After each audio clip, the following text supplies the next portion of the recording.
Hey guys, good morning and welcome back to my channel and welcome back to my new vlog. তো guys অনেক দিন পরে আজকাল blog করছি, অনেক দিন পরে। তো জানি না কেমন কি হবে না হবে, দেন অনেক এক্সাইট আছে আজকে, কেননা সব কিছু বলবো পুরোপুরি তোমাদের আছে কি না কি মানে যা হবে আজকে। তো চলো বেশি বকবো না, বাট চলো ভিডিওটা করি, লেটস স্টার্ট।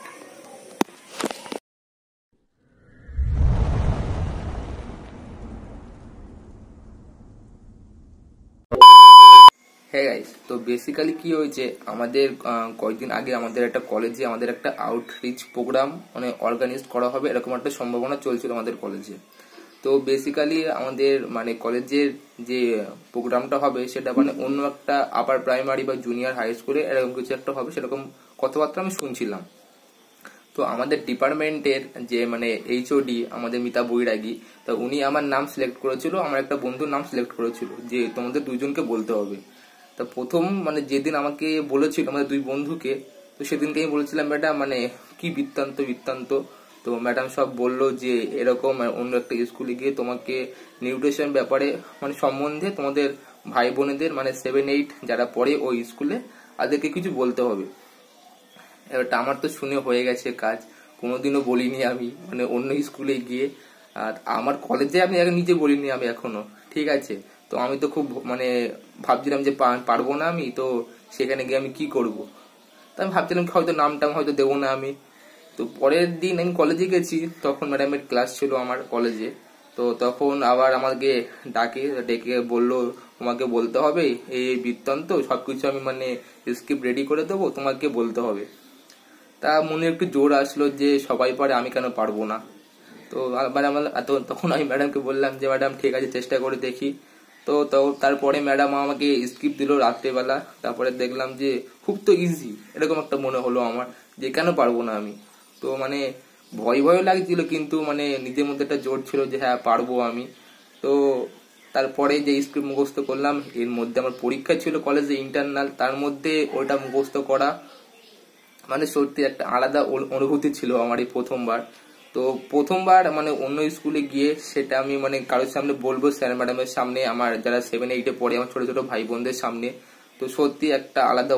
তো যেদিনকে যাবো 29 জুন মানে আমাদের ডেটটা ছিল সেদিনকে ওখানে যাবার। তো ভাবিনি যে কেমন হবে না বৃত্তান্ত, মাকে মানে বাড়িতে যখন প্র্যাকটিস করছিলাম ওটা বলার, তখন মাকে অনেকবার শুনিয়েছি। আয়নার সামনে যে কতবার বলেছি তার ঠিক ঠিকানা নেই ভাই, আমি আয়নার সামনে এতবার বলেছি, রাতে বেলা ঘুমিয়েও বলছি আমি যে কেমন হচ্ছে কেমন না হবে, মানে জীবনে প্রথমবার যেটা হলে যেরকম একটা হয়। তারপরে 28 তারিখে মানে যেদিন কলেজে গেলাম, আমরা ম্যাডামকে আমাদের ফোন করে ডেকেছিল যে তোমরা এত ভয় পাচ্ছ, ঠিক আছে আমার সামনে একটু রিহার্সাল করে দেখাও যে তোমাদের কেমন হচ্ছে না হচ্ছে। তো তার জন্য আমি আর বন্ধু গেছিলাম সে বলতে ওখানে।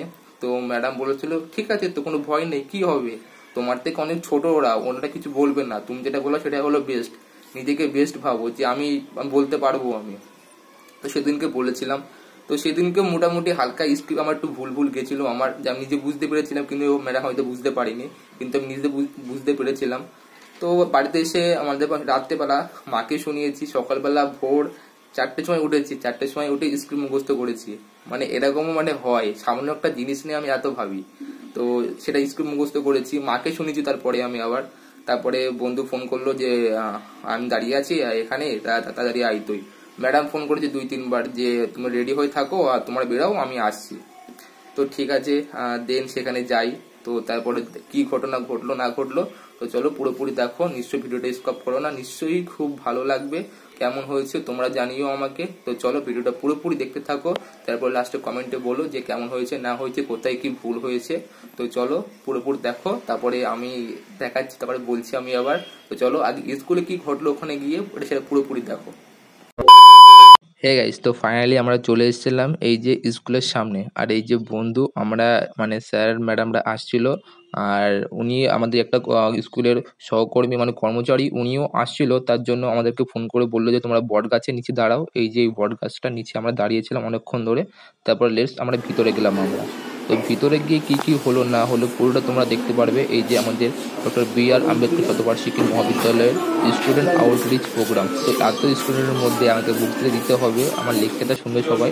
তো চলো কি বলছে তোমরা শুনতে থাকো, তারপরে দেন আমি কি বলবো সেটা তোমরা শুনতে পারবে। তো চলো ভিডিওটা পুরোপুরি দেখো, প্লিজ স্কিপ করো না। তো চলো। আতিথেয়তা বা সংবর্ধনা যাই বলি না কেন, সেইগুলো আমাদের পর্ব থাকে। আজকে হেডমাস্টারের সঙ্গে থাকার কথা ছিল, আজকে স্কুলে উপস্থিত নেই। সেখানে আজকে আমরা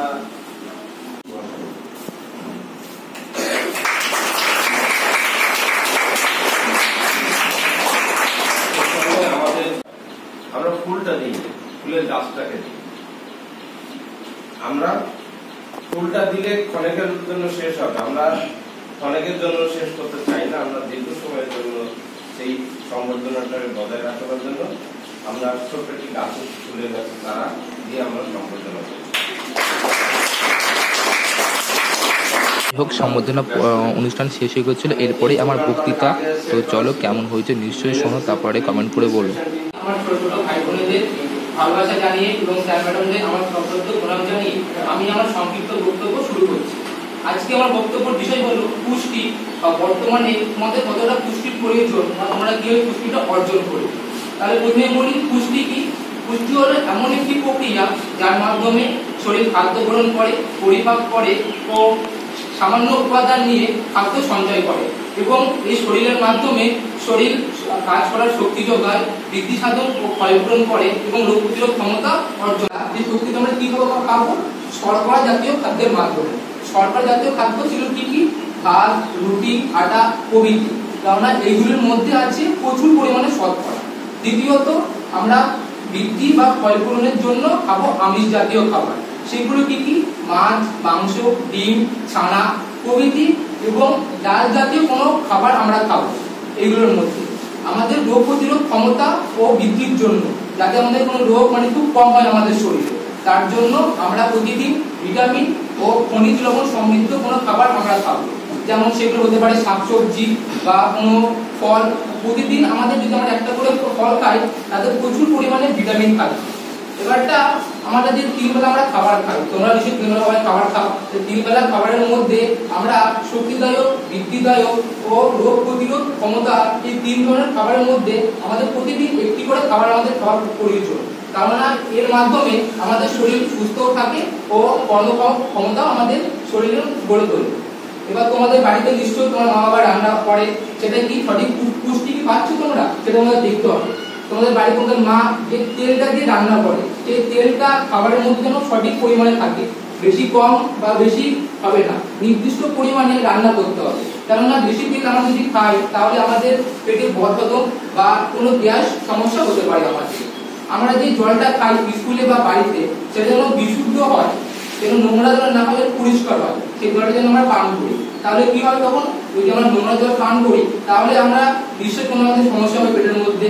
এর জন্য আমরা নোংরা জল খাবো না, সবসময় আমরা পরিষ্কার জল ও শুদ্ধ জল খাবো, আমরা এরকম চেষ্টা করতে হবে। এবার তোমরা নিশ্চয় ভাবছো যে বাইরের জিনিস খালে হয়তো বেশি পুষ্টি পাবো, এরকম না। বাইরের যেরকম বিরিয়ানি, মোগলাই, চাউমিন ইত্যাদি খাবার হয়তো তোমরা ভাবতে পারো যে বেশি পুষ্টি আছে এর মধ্যে, সেরকম কিছুই না। তুমি যদি বাড়িতে ডাল ভাত খাও, তাতেও বাইরের থেকে তোমার বাড়ির রান্নাতে বেশি পুষ্টি আছে, এটা আমার মনে হয়। তো তোমরা যদি বাইরের খাবার খুব কম খাও, বাড়িতে মায়ের হাতের রান্না যদি বেশি খাও, তাতে তোমরা বেশি পুষ্টি পাবে। এবার যদি তোমরা বাইরের খাবার বেশি খাও, তাহলে বিভিন্ন রোগও এরকম হতে পারে, যেমন নিউমোনিয়া, ডায়রিয়া, হাম প্রভৃতি রোগ আমাদের সংক্রামক হতে পারে। এর জন্য আমরা কি করবো?